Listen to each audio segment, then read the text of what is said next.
Bueno, entonces, buenas noches. Mi nombre es Juan José Otero Ortiz. Soy estudiante de quinto semestre de Medicina de la Universidad del Bosque. Y a continuación, pues les voy a hablar sobre la fisiopatología de la estenosis valvular aórtica y la mitral.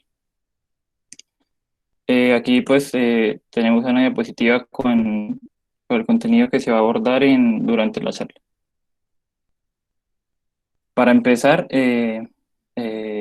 vamos a hablar de lo que es la epidemiología, para el cual algunos de los datos y tablas, utilicé un artículo de revisión publicado en la revista cubana de Cardiología y Cirugía Cardiovascular en el 2018, en el cual pues se hablaba de la estenosis aórtica basada en la evidencia. Como datos importantes de la estenosis valvular aórtica, hay que mencionar que esta presenta más prevalencia en hombres que en mujeres, pues en una relación 4:1.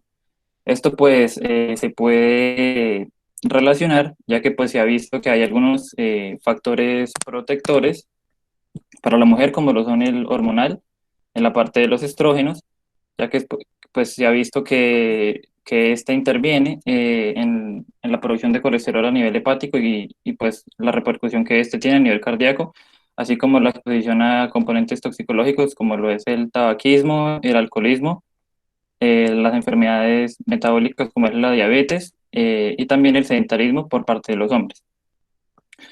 Como segunda, pues parte importante tenemos que la incidencia de la estenosis valvular aórtica se encuentra entre el 3% al 6% de cardiopatías congénitas. Pero también es importante resaltar que esta estenosis es la valvulopatía que más se trata a nivel hospitalario.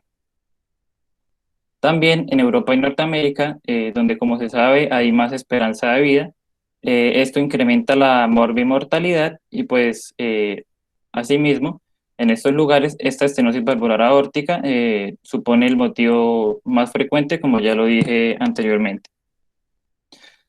Esta gráfica, en la cual pues en el eje Y encontramos la prevalencia de valvulopatías y en el eje X la edad por años, pues nos sirve para explicar lo que vendría siendo estas enfermedades, ya que son insidiosas, lo cual quiere decir que aparecen, pero el cuerpo tiene como ciertos mecanismos adaptativos, o por así decirlo, en el transcurso que se va dando, es moderada y no tiene efectos fisiopatológicos. Entonces, pues, como vemos, en la edad de 45 a 54 años, la prevalencia es menor al 2%, tanto en estenosis valvular mitral como en la aórtica. Pues importante que la mitral es de color amarillo y la aórtica de color gris, como vemos ahí. Y ya con el aumento de la edad, principalmente en la edad de pues, gente mayor de 75 años, es cuando vamos a tener los efectos fisiopatológicos y la enfermedad va a presentar pues, estas valvulopatías van a empezar a presentar lo que vendrían siendo las manifestaciones clínicas clásicas. Ya para hacer un repaso de anatomía, así como a grosso modo, pues como sabemos el corazón está compuesto por dos aurículas, dos ventrículos, uno a cada lado, pues de cada uno a cada lado, tanto izquierdo como derecho. A la aurícula llega sangre desoxigenada proveniente pues de los órganos y pues del músculo y pues de la periferia del corazón. Esta pues pasa al ventrículo por medio de la válvula tricúspide, luego va al pulmón para que se dé el proceso de intercambio gaseoso. Cuando se da este proceso me llega sangre a la aurícula izquierda por medio de las venas pulmonares, luego me pasa por la válvula mitral o bicúspide hacia el ventrículo izquierdo y de ahí a la aorta que pues supone la circulación menor. Entonces, creo que están viendo el cursor. En esta parte podemos ver las válvulas pues, de importancia, que es la válvula mitral, que principalmente está compuesta por esto que es el anillo fibroso mitral. Esta, como dije anteriormente, se llama válvula mitral o bicúspide, lo cual quiere decir que tiene sus valvas que están unidas a los músculos papilares, tanto anterior como posterior, por medio de las cuerdas tendinosas. Y en cuanto a la válvula aórtica, pues esta es una válvula tricúspide, lo cual quiere decir que tiene tres valvas, dos anteriores, derecha e izquierda, y una posterior. Pues también es importante resaltar que en las dos anteriores vamos a encontrar los senos de Valsalva, que de ellos pues van a surgir las arterias coronarias, tanto izquierda como derecha. Y también en esta parte, lo que vendría siendo, como por así decirlo coloquialmente, el borde de cada valva, vendría siendo las comisuras, que son de importancia, de gran importancia para estas patologías. Esta ya una imagen anatómica pues real, en la cual pues acá hablamos, lo que ya dijimos, el anillo fibroso mitral con sus válvulas, pues con las valvas, perdón, y la válvula aórtica con sus tres valvas y las comisuras. Y pues emergiendo de pues de estas, las arterias coronarias. Como tercer apartado tenemos la etiología, las causas principales de lo que vendrían siendo estas patologías. También es importante, pues para comenzar, dar una generalidad de lo que vendría siendo una estenosis. Y pues esta se conoce como un estrechamiento y este a su vez es progresivo. Entonces este estrechamiento pues me va a dificultar la apertura de las válvulas cuando yo quiera pues pasar la sangre tanto pues si es mitral de aurícula a ventrículo o si es aórtica del ventrículo a la aorta. Esto, a medida que va avanzando, me va a producir un aumento de presión dentro del corazón y me va a reducir la capacidad de bombear sangre a las otras cavidades del cuerpo, pues lo que conocemos como falla cardíaca.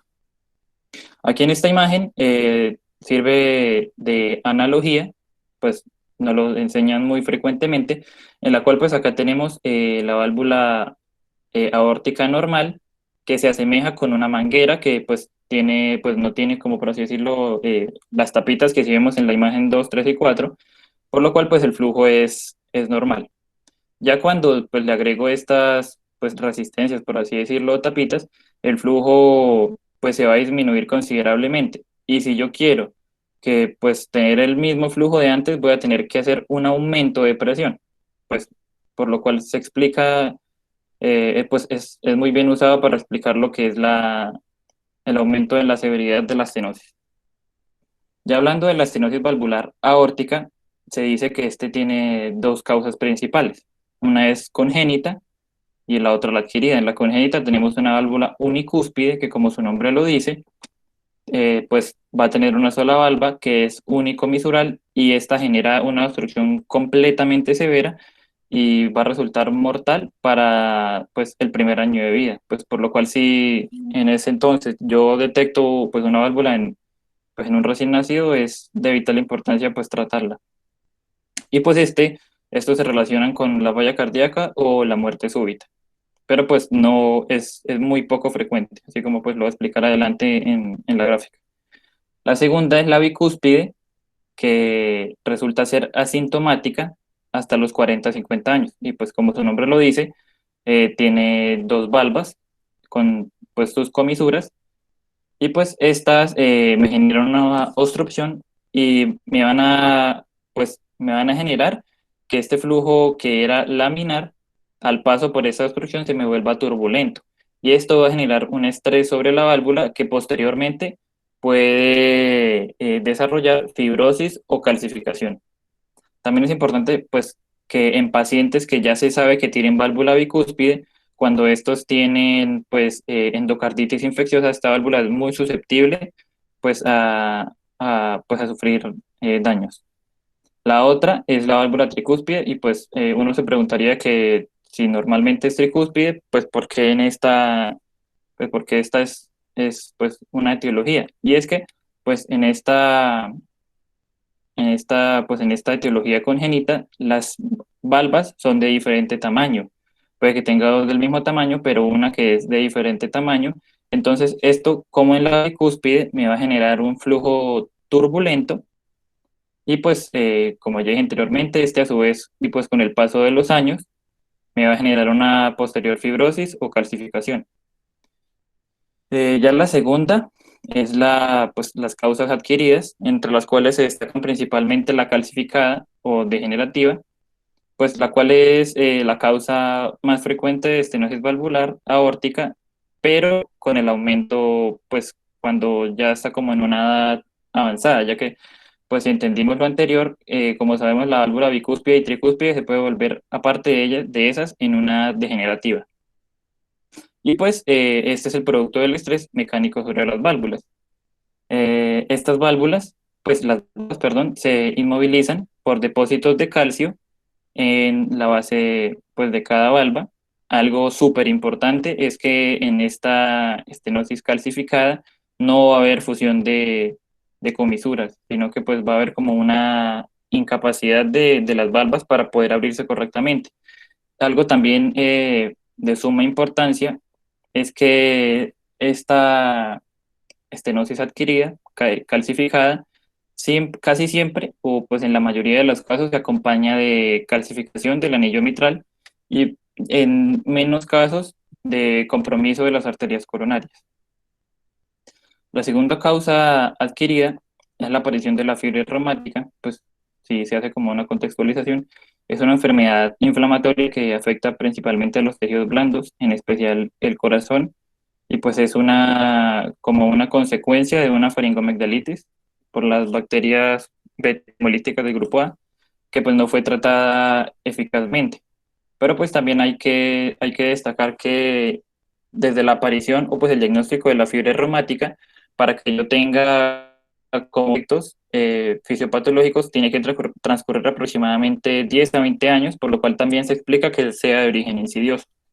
Acá en esta fiebre reumática tenemos la presencia de los cuerpos de Ascoff, que pues son principales indicadores de la fiebre reumática, pero pues son indicios de una necrosis fibrinoide que se acompaña de las lesiones inflamatorias típicas de la fiebre reumática. Esta necrosis, pues, y la patología se da principalmente por la oxidación de proteínas plasmáticas, principalmente pues la fibrina, que de ahí debe su nombre, y esto produce un engrosamiento y me va a generar menor perfusión y un posible aumento de la tensión arterial. Entonces, importante aquí, en esta parte, estas gráficas, en la cual, pues, pero pongo puntero mejor. En esta parte, como se lee acá, es la etiología de la estenosis aórtica en personas menores de 70 años. Y como dije anteriormente, la causa principal es bicúspide, luego la posinflamatoria por fiebre reumática y la degenerativa, ya que pues aún no se ha presentado del todo la calcificación de las valvas. Ya con el envejecimiento, en personas mayores de 70 años principalmente, se ve que la causa principal de esta estenosis es la degenerativa calcificada, ya que, pues como mencioné, puede que sea bicúspide o tricúspide anormal, pero pues como lo principal en este caso es la fibrosis y calcificación. Pues secundario es la bicúspide, que puede en algunos casos no presentar calcificación, y la posinflamatoria. Aquí, pues, en esta imagen podemos ver una válvula bicúspide que pues genera una obstrucción y esta está empezando a hacer el proceso de fibrosis y calcificación. Y aquí una válvula tricúspide normal en la cual pues podemos denotar que esta valva es de menor tamaño que estas dos. Y pues, no sé si uno se enfoca como más, ve que esta es pues, de gran tamaño, esta de mediano y pues esta es como más pequeña. También pues en lo que nos enseñan se dice que la estenosis aórtica se clasifica en valvular, supravalvular y estenosis subvalvular. Pero pues en este caso nos es de importancia exclusivamente la valvular. Pero pues así como modo de dato, la estenosis supravalvular se da por un engrosamiento de la pared de la arteria, ¿van a decir algo? Bueno. Este se da pues arriba de la válvula y se da por un engrosamiento de la pared de las arterias. Y la estenosis subvalvular, que es pues debajo de la válvula, se da por un crecimiento anormal del tejido fibroso. Pero pues como dije anteriormente, lo importante aquí es la valvular. Ya hablando de la etiología de la estenosis valvular mitral, esta sí principalmente es por enfermedad reumática o pues por fiebre reumática, y esta me va a causar un engrosamiento y pues posterior inmovilidad de las valvas. También importante, en este caso sí hay fusión de las comisuras, como podemos ver en esta imagen. Ya pues es por así decirlo, solo se ve como, no es como claro decir que esta es la valva posterior y esta es la anterior, sino pues por lo que ya están funcionadas las comisuras. Y también esto me puede producir un acortamiento de las cuerdas tendinosas. Entonces, en las estenosis, básicamente se habla de una rigidez valvular. Y en la estenosis valvular mitral principalmente, esta rigidez se puede explicar mediante tres determinantes principales. Uno es el engrosamiento fibrótico intrínseco, el segundo la calcificación de las valvas fibróticas, pues por fibrosis, valga la redundancia, y el tercero es la tensión en las valvas por fuerzas opuestas que se generan por el acortamiento de las cuerdas tendinosas acortadas. La segunda causa, pero sí es muy poco frecuente, es que no tengo dos músculos papilares, sino que solo tengo uno. Entonces, pues también se va a ver como implicada la tensión en valvas por fuerzas opuestas. Y también es importante, como mencioné anteriormente, pues si se acuerdan, en la estenosis valvular aórtica degenerativa o porfiria reumática, estas se acompañaban de compromiso del anillo valvular mitral. Entonces, yo puedo tener estenosis mitral por calcificación de este anillo. Aquí pues un pequeño cuestionario de lo que hablé. Entonces, pues si quieres, Dani, elige a alguien y pues que abra el micrófono. Muy- No, es que yo tengo conexión, ¿me escucha? Dime, qué Mm. pena que está como cortado. Que tengo mala conexión. Entonces, Ah, ok, ok, ok. Eh, pues Pues supongo que lo hagamos como estos días que el que sepa prende el micrófono y pues participa. sí, sí, mejor es que pues es como más difícil salirme de aquí y pues ir a ver el chat. Entonces, No hay por favor, ningún problema. el que sepa. Entonces, pues la primera, la prevalencia de valvulopatías aórtica y mitral aumentan entre el 5 al 10% respectivamente. ¿En qué edades?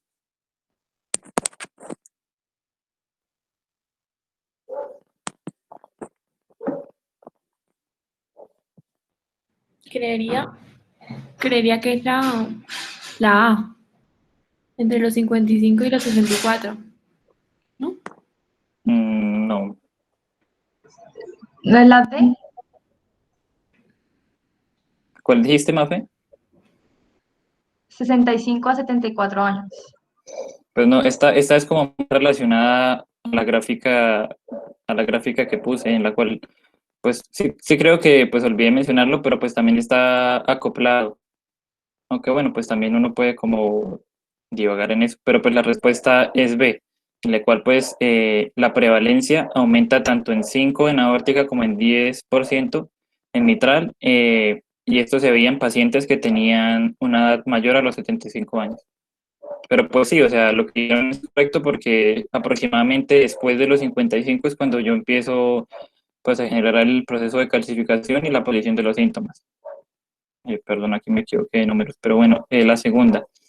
El riesgo cardiovascular es mayor en hombres que en mujeres por algunos factores de protección como los hormonales en las mujeres, los toxicológicos en los hombres, la obesidad, la diabetes y el sedentarismo en hombres.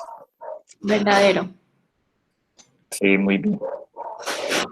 En la tercera, la etiología principal de la estenosis aórtica en personas menores de 70 años es, Bicúspide. Bicúspide. sí, exacto. Pues acordémonos que aquí puede que aún no haya pues el compromiso de calcificación. Se haya empezado, pero pues no sea como lo más importante. Cuarto, en la estenosis aórtica degenerativa, así como en la posinflamatoria y fusión de comisuras, ¿verdadero o falso?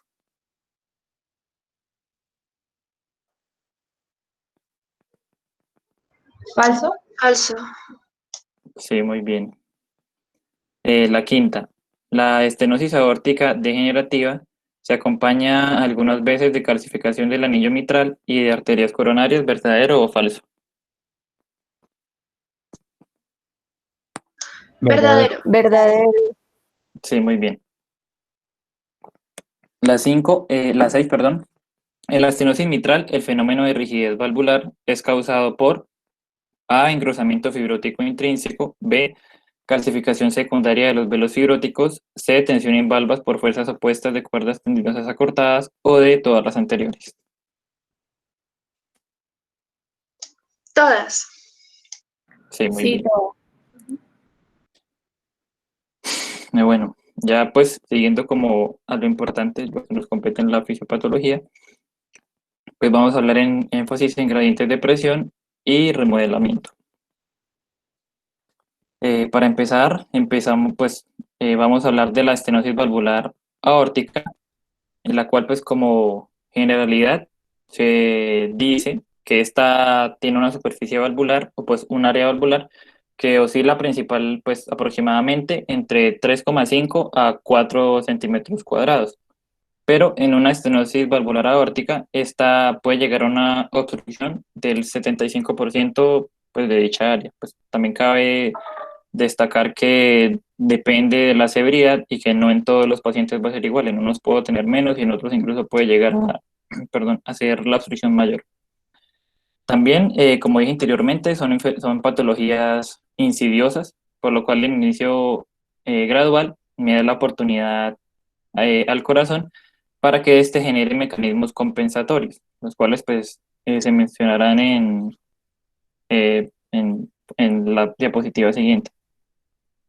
Entonces, la obstrucción progresiva que me supone la estenosis valvular aórtica me va a generar un incremento en el estrés parietal. El estrés parietal está pues como muy relacionado con lo que es la poscarga.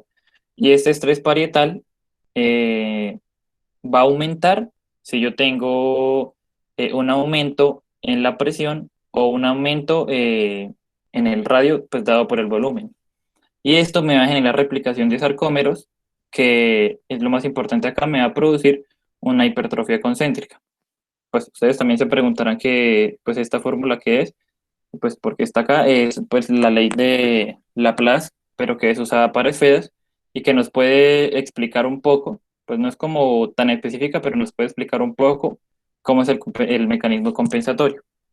Siendo la T, pues la fatiga de la pared, la P, eh, pues la presión, la R es el radio de la cavidad y la W, el grosor de la cavidad. Entonces, pues vemos que la fatiga de la pared es directamente proporcional a la presión, al radio e inversamente proporcional al grosor. Entonces, en esta patología vemos que hay un incremento de la presión y pues este va a ser correspondido por la hipertrofia concéntrica que está relacionada con la W o el grosor de la pared. Y pues en esta, aparentemente, el radio no cambia, pero pues como sabemos de hipertrofia, este radio sí puede cambiar. Entonces, pues por lo cual la fatiga de la pared por algunos, pues o por muchos años, supuestamente o aparentemente va a permanecer igual. Esta gráfica, pues, este esquema, perdón, nos explica pues ya mucho mejor lo que es el mecanismo compensatorio, en el cual pues una disminución gradual del área valvular me va a generar una sobrecarga de presión sistólica en el ventrículo izquierdo. ¿Esto por qué? Si yo tengo una obstrucción en esta válvula, pues la fracción de eyección no va a ser la misma. Entonces, pues el volumen latido también se va a ver disminuido, por lo tanto, el volumen telesistólico o el volumen que me queda al final de la sístole va a aumentar. Entonces, cuando se dé el fenómeno, pues el fenómeno no, la etapa de la diástole, aparte del volumen que la aurícula lleva al ventrículo, pues voy a tener un excedente de sangre dado porque la fracción de eyección se vio totalmente disminuida. Entonces, pues esto se relaciona también con lo que es la precarga, que vendría siendo pues la fuerza o tensión que la sangre en el volumen telediastólico le aplica a la cara interna de los ventrículos. Entonces, pues como ya dije anteriormente, esta disminución va a aumentar, esta disminución que lleva a la sobrecarga de presión me aumenta el estrés parietal. Acuérdense que pues se aumenta si hay un aumento de presión como en este caso, y pues también en un aumento en el radio de la cavidad, en el área, perdón, que pues también se vio pues aumentado por el exceso de sangre. Esto, lo que ya hablé anteriormente, se, el mecanismo compensatorio es el aumento de la replicación de sarcómeros, que se denomina hipertrofia concéntrica, pues por lo cual aparentemente, o pues aparentemente no, durante mucho tiempo me va a normalizar el estrés parietal con una contractilidad que parece ser preservada, o sea, no tengo ni una disminución ni un aumento.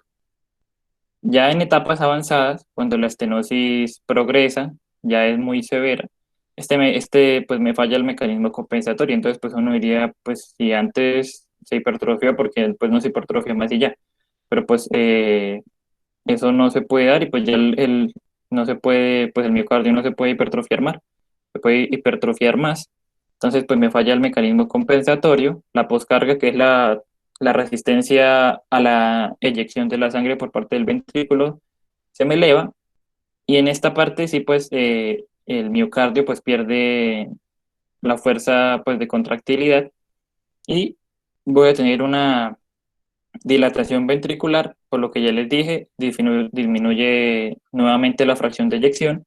Entonces, pues voy a tener más volumen telesistólico y por ende telediastólico y pues me va a generar una dilatación ventricular. Y pues estos dos mecanismos suponen lo que vendría siendo la difusión sistólica del ventrículo izquierdo, que me va a generar la clínica de falla cardíaca.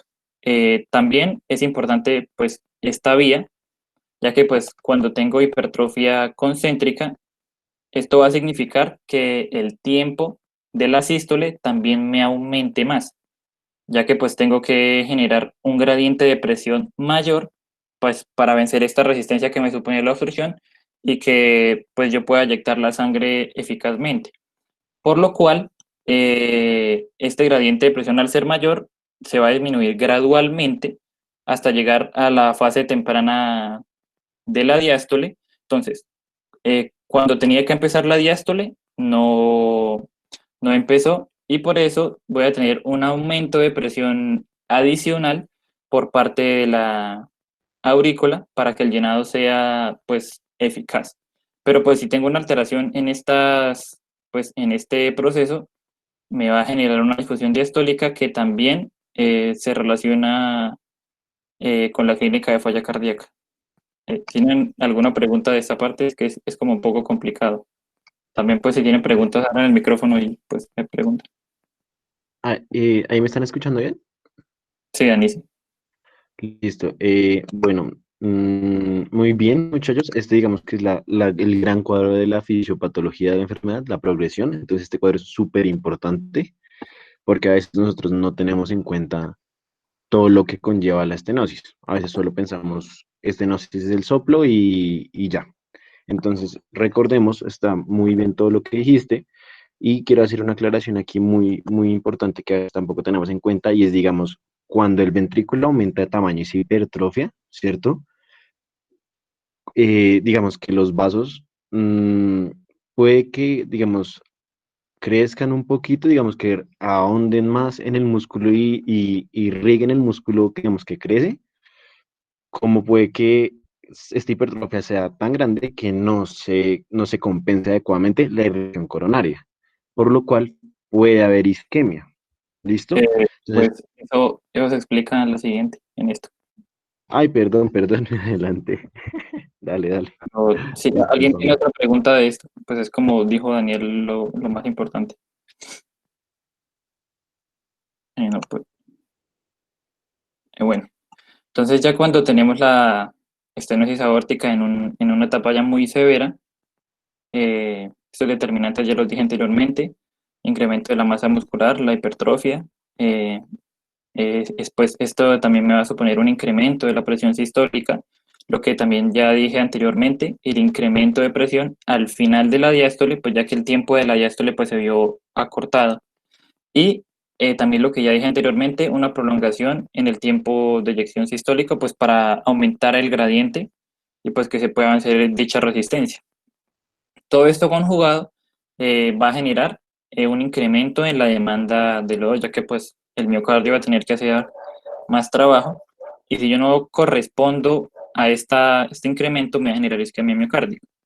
Entonces en esta parte, pues cabe aclarar primero, antes de hablar lo de la revisión de perfusión coronaria, que al yo tener un incremento de la presión al final de la diástole, o pues incremento de la presión de llenado, esto me va a reducir el gradiente diastólico entre la aorta y el ventrículo izquierdo.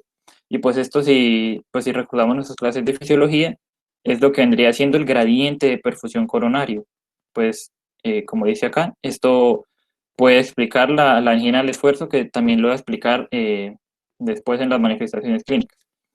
Entonces, como hablaba Daniel, cuando la hipertrofia ya es como muy, muy severa y el corazón ya crece mucho, pues hasta como su máximo, voy a tener compresión de, dentro pues, del miocardio de estas arterias coronarias o pues de los vasos arteriolas que me llegan al músculo. Y esto, pues aparte de que le redují el gradiente de perfusión y pues tengo pues los vasos como pues comprimidos y pues se reduce su densidad, esto me va a generar una reducción de flujo coronario. O sea, en esta parte yo necesitaba más, pero por otro lado, empeorando la situación, yo le voy a dar menos. Entonces, también se relaciona principalmente con la isquemia miocárdica. Algo también, pero pues que hablaré también en las manifestaciones clínicas, es que la estenosis aórtica, cuando presenta angina al reposo, se asocia principalmente con la enfermedad de arterias coronarias. Entonces, pues sí, ya lo que dije, de este incremento, pero que pues por un lado no se incrementó, sino que se redujo, le asocio eso, pues va a ser mucho peor el resultado. Si tienen preguntas, ya saben, me dicen. Ya hablando de la estenosis valvular mitral, pues también como generalidad, se dice que esta tiene una superficie valvular o un área valvular que es de aproximadamente 4 a 6 centímetros cuadrados. Pues como vemos, y pues también por las proporciones de aurícula, ventrículo y ventrículo aorta es mucho más grande. Y una reducción de esta área que es menor a 2 centímetros cuadrados va a generar consecuencias fisiopatológicas, por lo cual pues voy a tener una clasificación de leve, moderado y severo, en el cual en el leve no voy a tener pues como síntomas al reposo, pero en el moderado y el severo sí. También importante que el aumento en el gradiente de presión me va a depender del área valvular mitral y también del flujo diastólico por segundo. Pues esto explicado pues como en palabras más fáciles, quiere decir, si yo tengo pues una fricción mucho mayor, o sea, un espacio en el que pues tengo que pasar pues bastante sangre, pero es menor, pues tengo que aumentar este gradiente para que en el tiempo que le dan a la diástole el llenado sea pues aparentemente eficaz.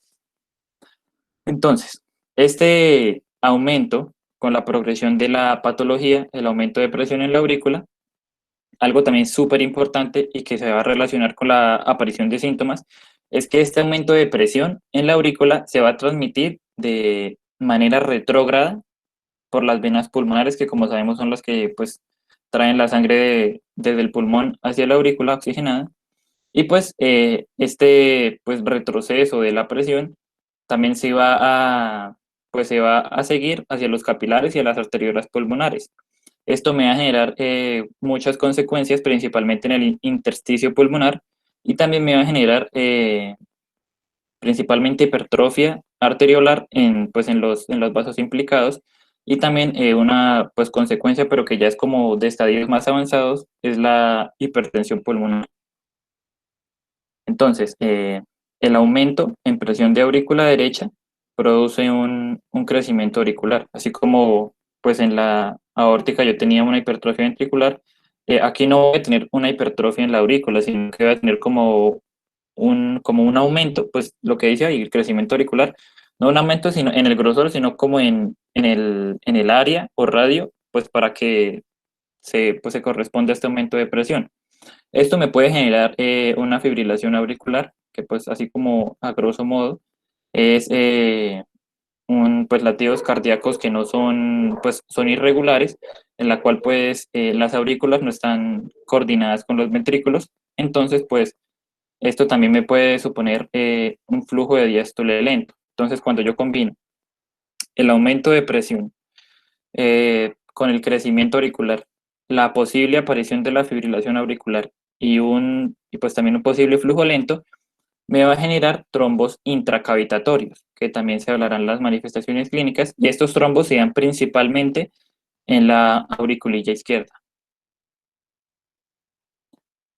Como mencioné, cuando el área es aproximadamente de 1,6 a 2 centímetros cuadrados, es generalmente asintomática cuando yo estoy en reposo. Pero si yo le doy algún estímulo, ya sea por actividad física, por estrés, el embarazo o incluso en algunas infecciones, y pues esto me supone como que yo debo aumentar el gasto cardíaco, sí voy a tener algunos síntomas.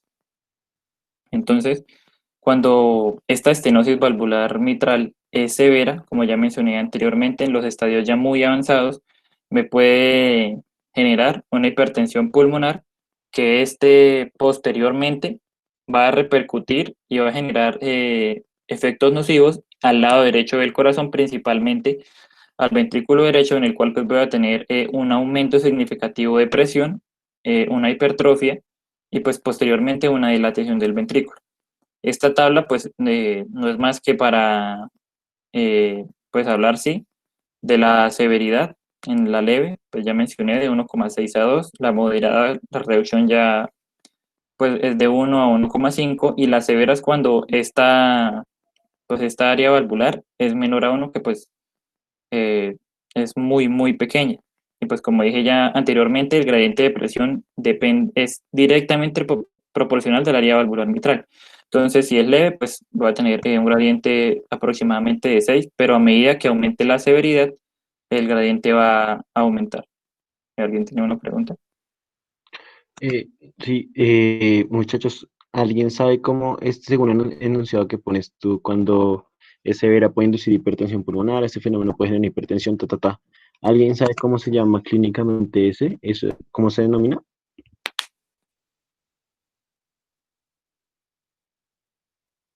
Cuando algo en el corazón, una alteración en el corazón derecho llega y da toda la vuelta y afecta el corazón. Cuando una alteración en el corazón izquierdo da toda la vuelta y afecta el corazón derecho. Pues puede dar ingurgitación yugular. Dani, no sé. No se llama tricupización. Exacto, muy bien, tricuspidización. Entonces recuerden, es muy importante que sepan cómo se llama en término, ¿listo? Entonces la tricuspidización es cuando una alteración cardíaca izquierda, ¿cierto? Produce el edema pulmonar, ¿cierto? Y da toda la vuelta de su hipertensión, como le pones ahí, y se afecta el corazón derecho hasta que se afecta, digamos que la tricúspide, por eso se llama tricuspidización, ¿listo? Para que lo tengan en cuenta. Ok, gracias, Dani. Aquí los efectos, como quinto apartado, los efectos en precarga y poscarga. Pues lo mencioné anteriormente, pero pues la precarga es la fuerza o la tensión que el volumen telediastólico o el volumen que llega al ventrículo al final de la diástole le genera la cara interna de los ventrículos. Y la poscarga es toda resistencia que se opone al vaciado ventricular o pues a la eyección ventricular. Entonces, hablando aquí primero de la estenosis valvular mitral, esto pues no lo encontré, es más como una conclusión propia, en la cual pues cuando aún no tengo pues el crecimiento de la aurícula y empieza a aparecer la estenosis, la precarga me va a disminuir, porque pues el volumen que me va a llegar a la sangre pues no va a ser el mismo, pero pues posteriormente esto es muy, muy rápido cuando tengo el mecanismo compensatorio, pues la precarga se ve, pues por así decirlo, se normaliza por el incremento de presión por parte de la aurícula izquierda. En la estenosis valvular aórtica, esto pues explica también como los fenómenos fisiopatológicos, pero pues de otro modo, cuando me empieza la obstrucción, esto me genera una resistencia, entonces por ende me aumenta la poscarga. Y si yo tengo esta obstrucción localizada en la válvula, la fracción de eyección, como mencioné anteriormente, va a disminuir, por lo cual el volumen que me queda al final de la sístole o el telesistólico también va a aumentar. Esta disminución del volumen latido, pues, se relaciona con la disminución de la fracción de eyección y pues esto, que lo que habla de la elevación del volumen telediastólico, es porque, lo mencioné anteriormente, pero es porque aparte de la sangre que normalmente le debería llegar al ventrículo, le sumo el aumento en esta parte del volumen telesistólico, pues voy a tener un exceso de sangre significativo. Entonces, esto, si recordamos el concepto de precarga, me va a generar pues un aumento en esta. Por lo cual, pues cuando yo tengo un aumento de la precarga, por así decirlo, este me va como a generar más fuerza y de cierto modo me aumenta la contractilidad del miocardio. Entonces, pues creo que esto está relacionado con el mecanismo de Frank Starling, en el cual pues el corazón es capaz de eyectar todo excedente de sangre en el ventrículo. Y pues ya cuando tengo los mecanismos compensatorios, pero la estenosis valvular progresa, ya la obstrucción es muy severa, eh, voy a tener pues disminución del volumen latido nuevamente y también voy a tener una pérdida de la fuerza de contracción. ¿Tienen alguna pregunta?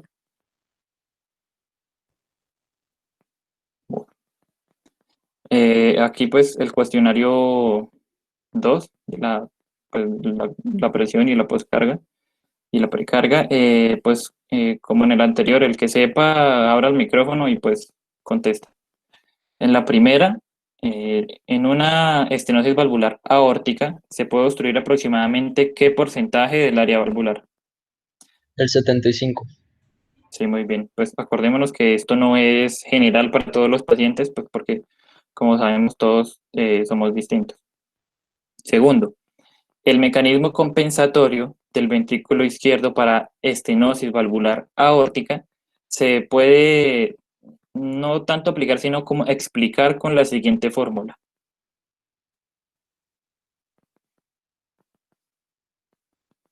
La B.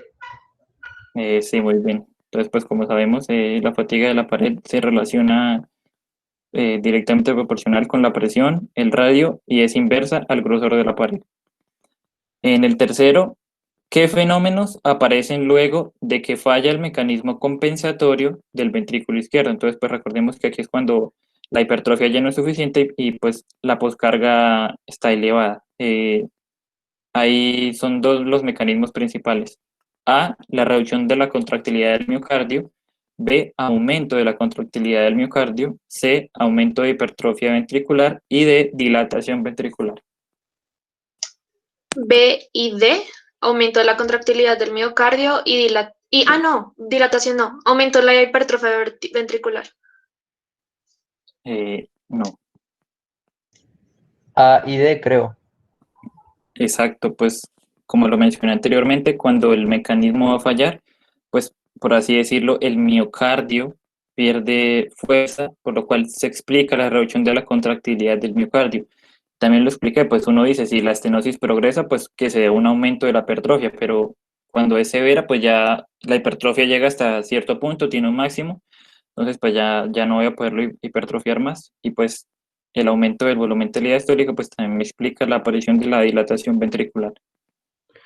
Sofi, tranquila, no pidas perdón, todos estamos para aprender y nos confundimos. Sí, entonces recuerden, el músculo literalmente se cansó. Estaba, bueno, hágale, superemos la presión de la válvula, hasta que dijo, no, hermano, me mamé, usted no me ayuda con la válvula, entonces yo ya no voy a enviarle más sangre. Entonces se dilata, ¿listo? Dale. Listo, gracias, Dani.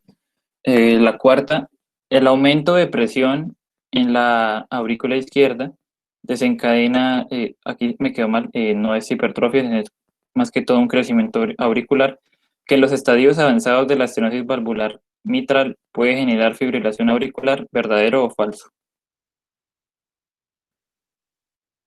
Verdadero. Sí, ¿Verdad? ajá, muy bien. La quinta, en el comienzo de la estenosis valvular aórtica se genera una disminución de la poscarga y por ende una disminución del volumen telesistólico. ¿Verdadero o falso? Falso. Sí, muy bien. ahí es telediastólico, ¿cierto? Pues sí, o sea, cuando como disminuye la fracción de eyección, el volumen telesistólico aumenta y pues también me va a aumentar el volumen telediastólico, pues están relacionados. Si tengo un aumento de uno, pues el otro me va a aumentar. La sexta, la estenosis valvular mitral se clasifica como severa cuando el área valvular mitral, medida en centímetros cuadrados, es aproximadamente menor a 1, menor a 1,5, menor a 0,8 o menor a 2. Acordémonos, severa. Menor a 1. Sí, muy bien. En esta parte, pues ya vamos a correlacionar lo que vendrían siendo los soplos y las ondas de pulso que nos sirven, pues, muy importante, pues son de gran importancia para empezar a dar un diagnóstico semiológico de, pues, de estas patologías. Como dato general, los soplos cardíacos son ruidos chirriantes que se producen durante un latido cardíaco y pueden percibirse a la auscultación tanto en sístole como en diástole. Y pues esto, así a grosso modo, se debe al paso, pues al cambio del flujo laminar al flujo turbulento de la sangre cuando pasa por alguna de las cuatro válvulas, ya sean auriculoventriculares o sigmoideas, o también cerca del corazón en los grandes vasos, pues por una obstrucción en la cual pues está relacionada la estenosis supravalvular. Entonces, es muy importante cuando vamos a evaluar los soplos, eh, como son aproximadamente 5, si no estoy mal, lo que hay que determinar. Uno es la fase del ciclo cardíaco. Muy fácil es ver si el soplo está solo en sístole o solo en diástole, o pues si es un soplo continuo y pues lo escucho durante todo un latido. La segunda es el foco de auscultación, pues en qué lugar lo voy a escuchar mejor. Lo otro es la forma del soplo, si es en forma de diamante o pues creciendo a decreciendo, o pues si es en forma de barra que se traduce, que pues se da pues en toda la etapa que principalmente son sistólicos. También el tono, si es pues tono alto o bajo, la intensidad, que pues para esto nos sirve esta gráfica.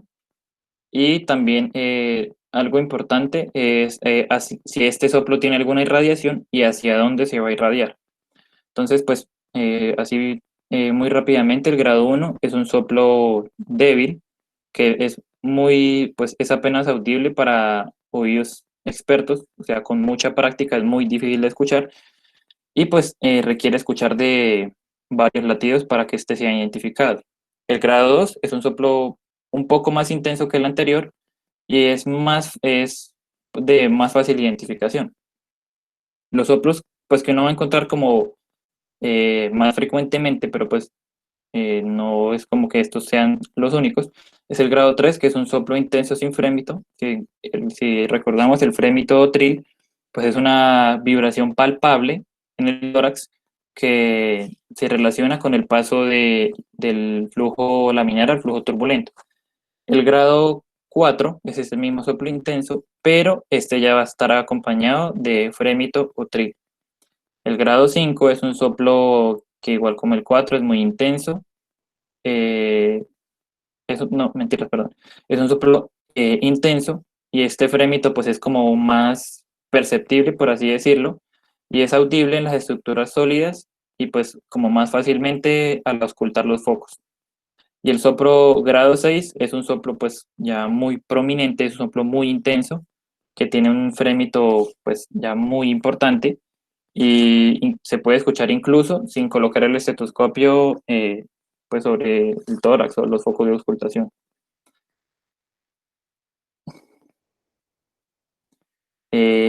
Pues acá no les voy a hablar de todos los soplos, pues solo les voy a decir como los principales. Entonces, en el soplo mesosistólico, que es característico de la estenosis aórtica, pues es de las estenosis sigmoideas, pero es principalmente de la aórtica, este se ausculta mejor en los focos aórticos o pulmonares. Tiene forma de diamante que pues va decreciendo, y esto, el crescendo se explica por el aumento de la presión para que yo pueda generar un gradiente entre ventrículo y aorta y yo pueda superar esta resistencia que me supone la obstrucción. Y pues el decreciendo ya es cuando he eyectado la mayoría de sangre y pues el miocardio va perdiendo la fuerza. El de tono alto también tiene una intensidad fuerte. Algo pues importante también, pero pues no encontré como un video que lo dijera, es que este soplo, como dice acá, va a tener un clic. Los clics son, como sabemos, R1 y R2 son sonidos producidos cuando cuando se cierran las válvulas. S1 es cuando se cierran las auriculoventriculares y S2 cuando se cierran las sigmoideas. Entonces, pues se escucha cuando se cierran, pero una válvula que esté pues enferma, que tenga pues problemas para abrirse, me va a generar un sonido. Y en sístole, este se conoce como clic. Entonces, antes de que empiece la fase de crescendo, voy a tener un clic mesosistólico. También, muy importante, pero pues que no está acá en esta gráfica, es que dado el aumento en el tiempo de la sístole, voy a tener un desdoblamiento invertido o paradójico de R2, que pues no está relacionado con un bloqueo de la rama izquierda, sino que pues está dado por el aumento en el tiempo de eyección. Entonces, pues vamos a escuchar primero cuando se cierra la válvula pulmonar y secundario a este cuando se cierra la válvula aórtica. También muy importante es que cuando se da al final de la diástole, como ya mencioné anteriormente, tengo como un incremento de presión adicional por parte de la aurícula y esto pues se conoce, si no estoy mal, como la patada auricular y me puede generar un R4 cuando tengo pues un soplo mesosistólico de la estenosis aórtica. Pues a continuación vamos a escuchar cómo se vendría escuchando, pero pues como dije aquí no vamos a escuchar un clic ni pues un desdoblamiento invertido ni un R4, sino pues más que todo como el soplo mesosistólico, que es como la gran característica de la estenosis aórtica.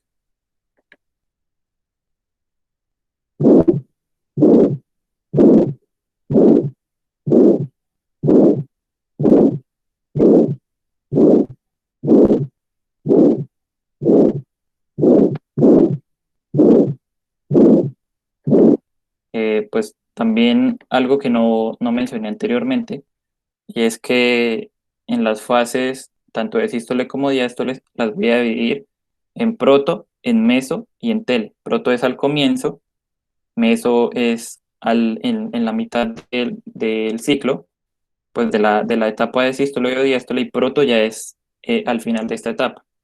Entonces, este es un soplo mesosistólico porque, pues como, pues para dar una generalidad, la protosístole se corresponde a la contracción isovolumétrica. Como sabemos, pues ninguna de las válvulas, ni aórtica ni mitral están abiertas, pues, pero el corazón ya se está empezando a contraer, pero no hay una variación en el volumen. Ya la fase de meso es la fase de la eyección. Entonces, por esto se empieza a escuchar en la fase de meso y se va hasta la fase de telesístole, por lo que pues el aumento en el gradiente de presión pues me va a generar como un tiempo más prolongado en la sístole. ¿Tienen alguna pregunta de este o algo que quieran añadir? Ah, pues también este soplo puede irradiarse a las arterias carótidas. Pues bueno. Continuando con el soplo de la estenosis mitral, es un soplo mesotelediastólico y tiene cuatro componentes principales. El primero, es el chasquido de apertura. Aquí en este escuchamos un clic, que es cuando se abre la válvula, pero en la diástole esto pues ya no se conoce como un clic, sino como un chasquido de apertura. También pues así como una generalidad, el tiempo que transcurra desde el segundo ruido hasta el chasquido de apertura me va a determinar la severidad de la estenosis. Entonces, si yo tengo un periodo muy corto, aproximadamente que es de 60 a 70 milisegundos, me va a indicar una estenosis muy severa. Y si ya pues el intervalo de tiempo entre R2 y el chasquido es mayor a 100 milisegundos, me indica una estenosis leve. El segundo fenómeno en este soplo es la mesodiástole, que pues es pues sí, cuando tiene pues forma de diamante, creciendo y decreciendo, y el creciendo se explica pues por el aumento de presión que tiene que hacer la aurícula para que se pueda dar un llenado eficaz. El decreciendo es cuando pues ya no, pues se va perdiendo esta fuerza. Y el tercer componente que empieza cuando acaba la fase de creciendo, que es este que vemos acá, es un refuerzo presistólico con un retumbo telediastólico. Y pues también está relacionado con el aumento de presión adicional que la aurícula tiene que hacerme al final de la diástole para que el llenado pueda ser eficaz. Y pues el cuarto componente en este video no está, es un reforzamiento de R1 que pues es por cuando se cierra la válvula mitral y pues genera como un ruido agregado. Pues No, este pero soplo. mira, igual mira que ahí sí está. Mira que R2 está más chiquito y ahí R1 la ponen más grande la línea. ¿Listo? Ah, ok, Dani. Pues así, como generalidades, pues si es estenosis mitral, pues lo voy a escuchar mejor en los focos mitrales o pues tricúspides, que es pues en el tricúspido, pero pues no es tan frecuente. Como ya lo mencioné, tiene forma de diamante, creciendo a decreciendo, y el retumbo telediastólico, que es un refuerzo presistólico. Cabe aclarar que todos los soplos son de tono alto, pero es el de tono más bajo, pero sí tiene una intensidad fuerte y pues es característico de las estenosis auriculoventriculares. Acá pues no encontré información sobre hacia dónde se irradiaba. ¿Tú tienes alguna información, Daniel? No, este no se irradia a ninguna parte porque cae en el mismo mitral. Entonces, Ah, ok. solamente, sí, no se irradia. Entonces pues acá vamos a escuchar lo que vendría siendo este soplo.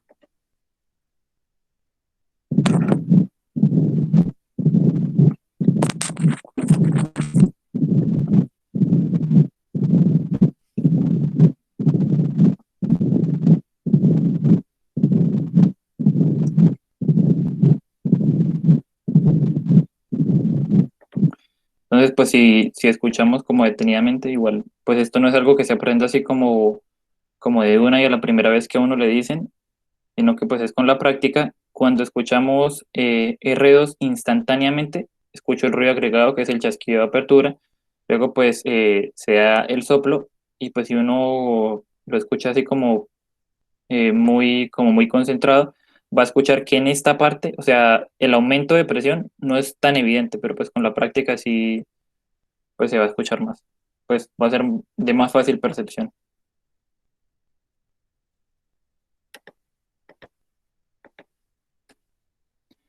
Ya en cuanto a las ondas de pulso, pues estos son más que todo como cuando se hace la toma del pulso arterial.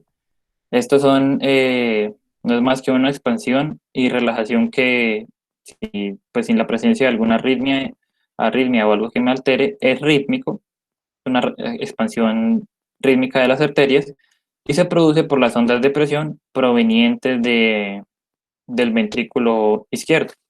Entonces acá es importante hablar de la frecuencia, que es pues el número de veces que yo siento el pulso con los pulpejos de los dedos durante 1 minuto, el ritmo, que pues no es más que pues decir si es regular, eh, pues es como decir que no tengo como eh, un latido, luego un periodo pues en que no siento nada, luego 3 seguidos, así, pues es eso más que todo.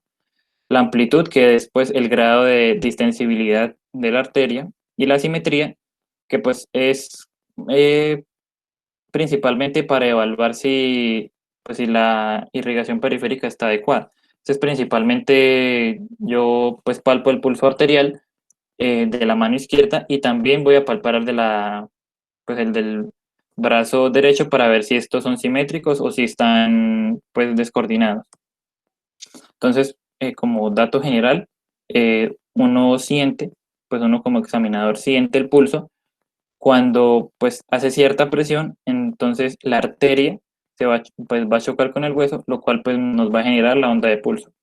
Los tipos de pulso pues principalmente y que se encuentran son el bigeminado, el magnus, el dicroto, el alternante, el Zeller, el paradójico, el filiforme y los dos de más importancia en este caso que son el bisferiens y el parvus et tardus, por lo cual pues solo voy a hablar de ellos dos. El pulso bisferiens no es, o sea, no es muy común en una estenosis, no es muy común, no, de hecho no es común cuando solo es exclusivo de estenosis. Como vemos acá, es una insuficiencia aórtica que se combina a una estenosis, pero pues se puede ver en la clínica. Y este es la presencia de dos latidos sistólicos.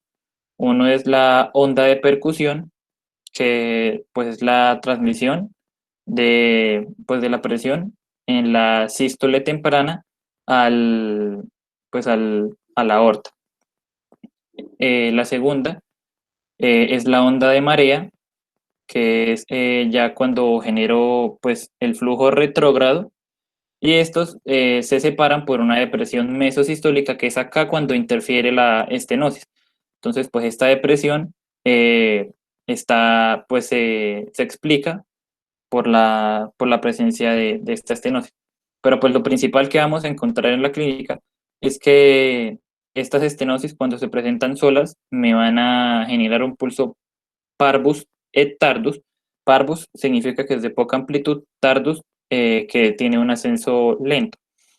Este pulso algunos autores dicen que la estenosis aórtica tiene estas dos características y que la estenosis mitral tiene solo parvus, pero pues algunos asocian que tanto aórtica como mitral tienen poca amplitud y un ascenso lento.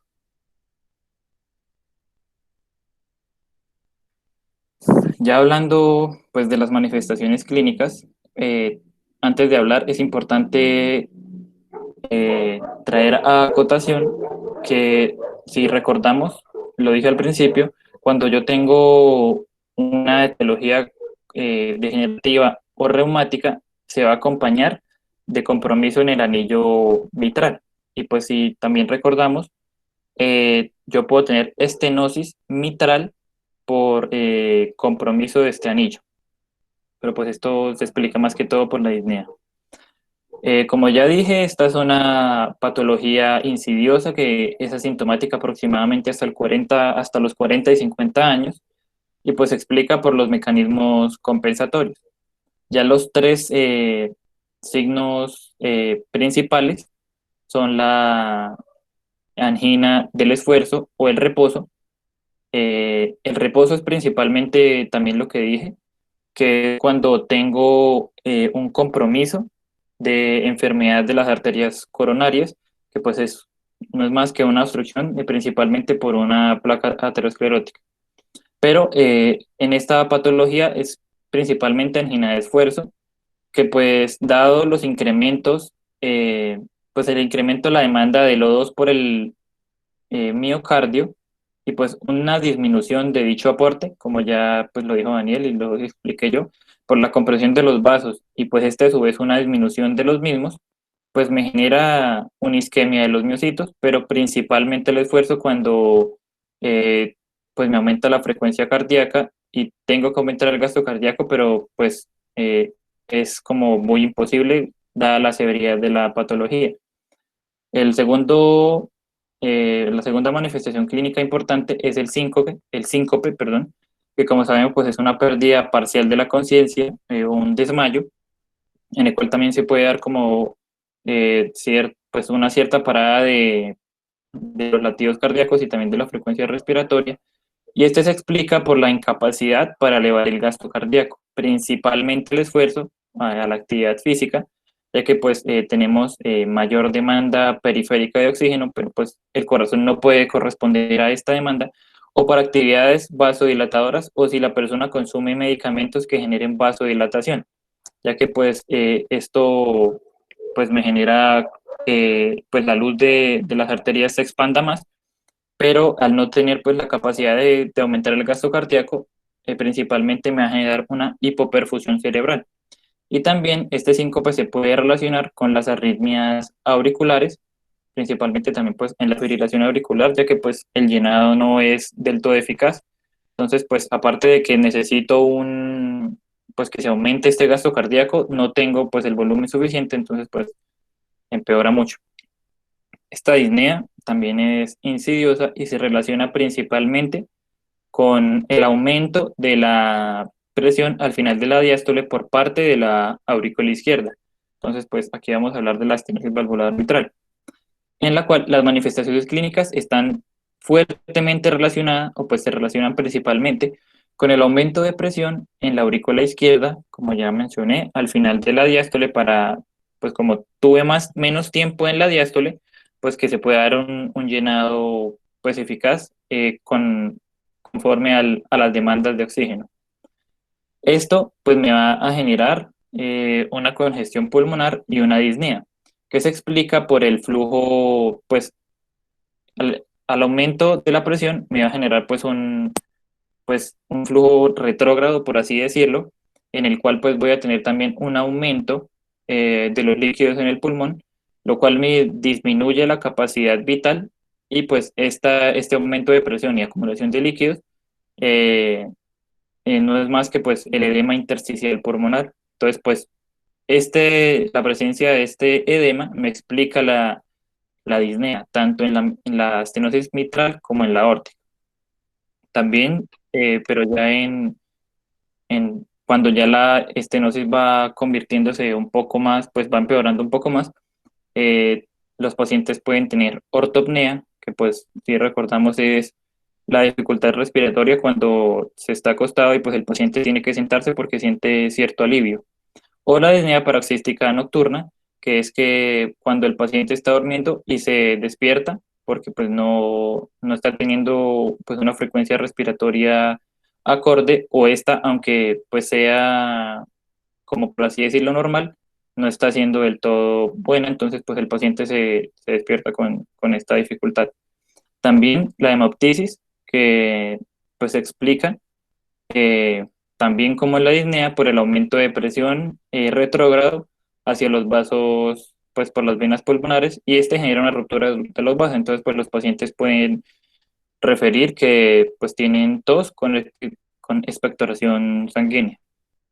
Y también los eventos embólicos, pero son ya en estados, pues en verdad, muy, muy avanzados, cuando la estenosis es muy severa, y pues esto se relaciona cuando, como le dije anteriormente, está pues el aumento en el tamaño de la aurícula, fibrilación auricular, y también se acompaña del flujo lento. Entonces, pues esto me genera un trombo y al desprenderse me va a generar un efecto, pues un evento embólico, que pues este puede ir hacia, pues hacia la irrigación cerebral, lo cual me produce un accidente cerebrovascular, o pues puede ir por la aorta hacia pues arterias periféricas, lo cual pues se corresponde con isquemia periférica.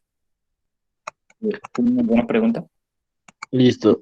Aquí igual muchachos recuerden que, digamos que la primera manifestación de una persona con estenosis no va a ser la hemoptisis, ¿sí? Ujú. O el edema intersticial pulmonar, o sea, como le decía Juan José, estos son, digamos, tienen, o sea, tienen que tener en cuenta la progresividad de la enfermedad, ¿no? No es que, sí, yo ya tengo hemoptisis, entonces estenosis, no, ¿listo? Entonces, tengan en cuenta, digamos, toda la clínica del paciente, la edad, ¿cierto? Lo que dijo, si es un paciente de tercera edad, antecedentes, o sea, tiene que envolver todo el cuadro clínico, ¿sí? Y es muy importante resaltar y hay que tener mucho en cuenta lo último, ¿listo? Digamos, la estenosis valvular, la asociación con FA y a su vez los eventos embólicos que esta misma puede causar, ¿listo? Para que lo tengan muy en cuenta. Dale. Pues también, como para aclarar, Puede ser que, pues, que la persona tenga hemoptisis, como dice Daniel, entonces pues uno dice, no, pues tiene como estenosis valvular mitral. Pero recordemos que también puede presentar, se puede acompañar principalmente de síntomas de la estenosis valvular aórtica, ya que como dijimos, esta estenosis se acompaña en muchos casos, pues por no decir la mayoría, con compromiso del anillo valvular que me puede generar una estenosis mitral. Entonces, pues, como ir más allá y porque puedo tener tanto compromiso estenótico valvular e aórtico como mitral. Entonces, pues ya como para terminar un pequeño caso clínico y pues igual los que sepan y quieran hablar, pues abren el micrófono. Paciente masculino de 54 años de edad que acude al servicio de urgencias al presentar disnea y fatiga al caminar o realizar ejercicio desde hace una semana.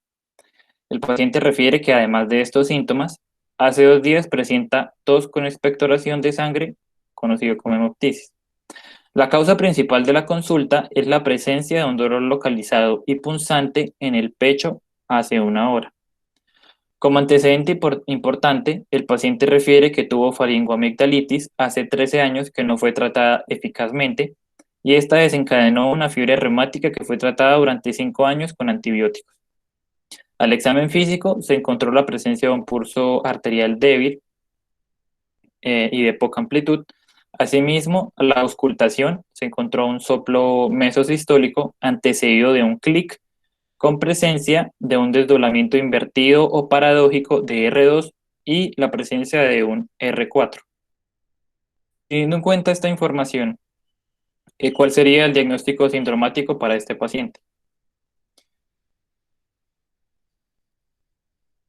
Pues es como importante ver qué síntomas y también la información que se da del examen físico. Ya pues la etiología es como ya muy fácil. De hecho, él lo dice.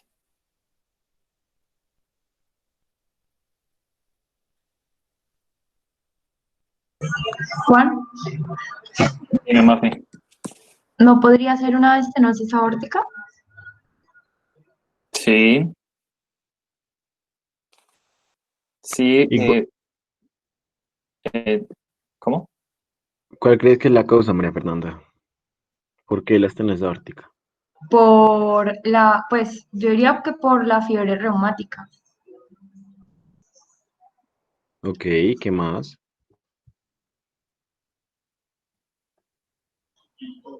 también por los soplos, por el soplo mesosistólico que presenta el paciente, y Sí, la ok, disnea y la hemoptisis. listo, muy bien. ¿Alguien quiere agregar algo a lo que dijo María Fernanda? Porque alguien más, si cree que es otro diagnóstico, tiene otro diagnóstico y cuáles son los síntomas.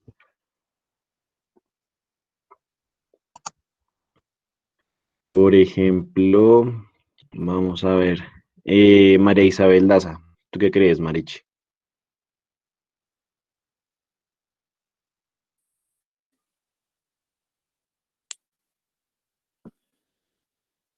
Marichi. Bueno, sigamos con el caso porque ya no nos queda mucho tiempo. Dale, Juan José. Ok. Como segunda pregunta, ¿cuáles serían posibles diagnósticos diferenciales?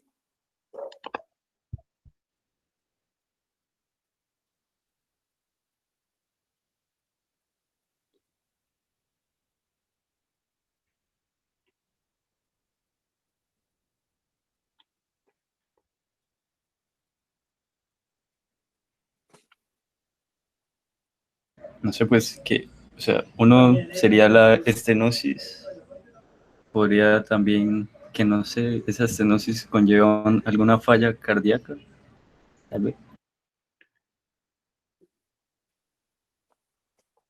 Sí, bien. ¿Listo? ¿Algún otro diagnóstico? Bueno, es que igual está muy claro, pero ¿alguien más de pronto piensa alguna otra razón? ¿Algún otro diagnóstico?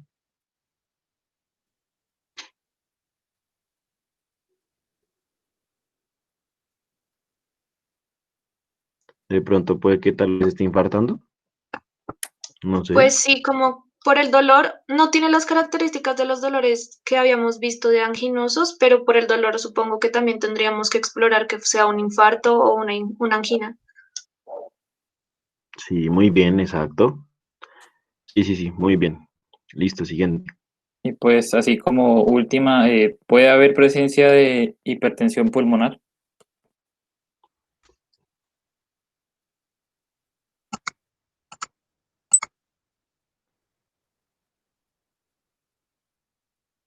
Sí, Sí, bien, pues eso está más que todo como relacionado con la hemoptisis. Entonces, pues el diagnóstico sindromático, sí, pues dadas pues las características tanto de pulso como pues de los síntomas principales y del soplo, pues es estenosis valvular aórtica. Pero pues algo que quizá puede confundir es la presencia de hemoptisis, que como lo dije es particular de la estenosis valvular mitral.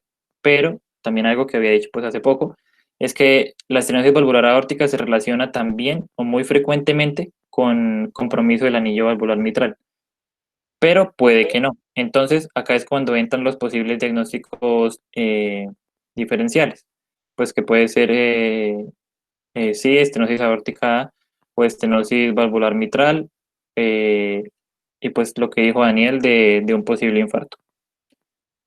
Y pues eso sería toda la bibliografía y pues gracias.